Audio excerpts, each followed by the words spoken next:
Les journalistes ne meurent pas. Ils sont tués. Ils ne sont pas en prison, des régimes les y ont jetés. Ils ne sont pas disparus, on les a enlevés.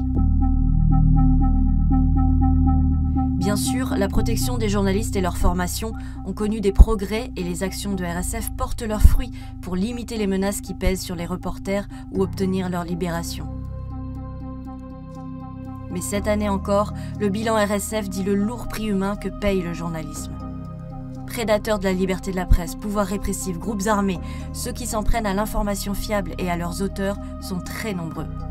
Les journalistes sont devenus des cibles, des témoins gênants, voire même des monnaies d'échange, des pions dans le jeu diplomatique. Ces crimes contreviennent au droit international et trop souvent demeurent impunis. Cette année, 54 journalistes ont été tués en exercice ou en raison de leur travail.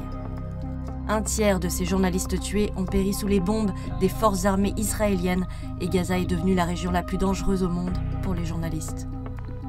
Au moins 35 des 145 journalistes tués par Israël depuis octobre 2023 ont été ciblés ou tués pendant leur travail.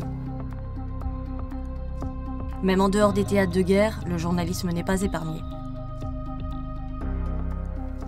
Au Pakistan, 2 journalistes ont été tués et ciblés par les talibans locaux. Au Bangladesh, les forces de sécurité ont délibérément ciblé et tué les journalistes qui couvraient des manifestations. Au Mexique, 5 journalistes ont été assassinés malgré le mécanisme de protection mis en œuvre par l'État, dont Alejandro Alfredo Martínez Noguez, abattu à l'intérieur de la voiture de police de son escorte de sécurité. Une autre façon de faire taire les journalistes, les emprisonner. 550 journalistes sont actuellement derrière les barreaux. Israël devient la 3e prison au monde pour les journalistes, devant le Bélarus, la Russie et le Vietnam. La Chine reste la plus grande prison du monde et continue à faire taire les journalistes au Xinjiang ou à Hong Kong.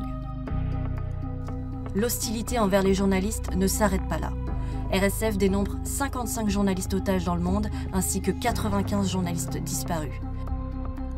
Les gouvernements sont responsables d'au moins 45% de ces disparitions de journalistes.